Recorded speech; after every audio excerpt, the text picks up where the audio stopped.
మీరు ఇలా ట్విస్ట్ చేసినప్పుడు మీ లివరు ప్యాంక్రియాస్ అనేవి యాక్టివేట్ అవ్వడానికి హెల్ప్ అవుతాయి కాబట్టి మనం ట్విస్టింగ్ ఆసనాస్ చేస్తున్నాం. సో వక్రాసనం ఎలా చేయాలో చూద్దాము. నేను సైడ్ పోస్టర్లో చూపిస్తాను. సో ముందుగా మీరు దండాసనంలో ఇలా కూర్చోవాలి. సో 2 పాదాలు చక్కగా స్ప్రెడ్ చేసి దండాసనాలో కూర్చున్నారు. సో దండాసనాలో కూర్చున్నాక మీ కుడి మోకాల్ని ఇలా వంచుకోవాలి. సో కుడి మోకాల్ని వంచి ఇలా ఉంచారు. కుడి చేతిని వెనక్కి పెట్టండి. ఎడమ చేత్తో మీ కుడి తొడను పట్టుకొని మీ వైపుకు లాగండి.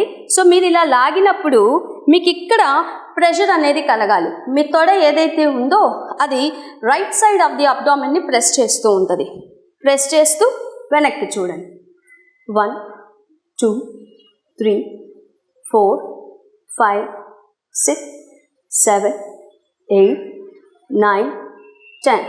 Inhale, look front, exhale, relax. ఇది కాకుండా ఇంకొక ఆసనం ఉంది. కాంబినేషన్ ఆఫ్ దిస్ 2, ఈ 2 కలిపితే వచ్చే ఆసనము అర్ధ మత్స్యేంద్ర ఆసనం. ఎలా చేయాలో చూద్దాం. సో అర్ధ మత్స్యేంద్ర ఆసనానికి మీరు ముందుగా ఇలా కాళ్ళు స్ట్రెచ్ చేసి ఉంచాక సో కుడి కాల్ని బెండ్ చేశారు.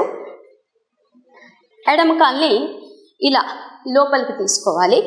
సో మీ ఎడమ పాదం ఎలా చేయాలి అని అంటే ఎడమ పాదము వెనక హిప్ దగ్గరికి వచ్చేసింది. సో కుడి కాలు ఇలా తీసుకొచ్చేసింది. ఇలా తీసుకొచ్చాక కొంతమంది వాళ్ళ అంటే యాక్చువల్గా అయితే ఈ హ్యాండ్ మీ ఎడమ కాల్ని పట్టుకోగలగాలి. పట్టుకోలేనప్పుడు don't worry, you have to press your thigh like this. Now twist, look on to your back. ఇది నేను మీకు సైడ్ పోస్టర్ చూపిస్తాను. సో ఈ ట్విస్టింగ్ అన్నీ కూడా మీరు సైడ్ పోస్టర్లో చూస్తే మీకు కరెక్ట్గా తెలుస్తుంది. 1 2 3 4 5 6 7 8 9 10. Inhale, look front, exhale, relax. ఇప్పుడు లెఫ్ట్ సైడ్ చేద్దాం. సో కన్ఫ్యూజన్ ఏమీ లేదు. లెఫ్ట్ లెగ్ వంచాలి. సో లెఫ్ట్ లెగ్ వంచినప్పుడు కుడి కాలు ఇలా లోపలికి వెళ్తుంది. సో కుడి పాదం అనేది మీ హిప్ దగ్గరికి వచ్చేసేయాలి. ఎడమ కాలు దగ్గరికి తీసుకుందాము. సో మనము ఎడమ వైపు ట్విస్ట్ చేయాలి కదా.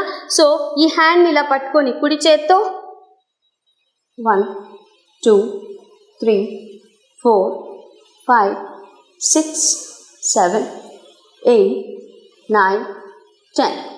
Inhale, look front, exhale, relax.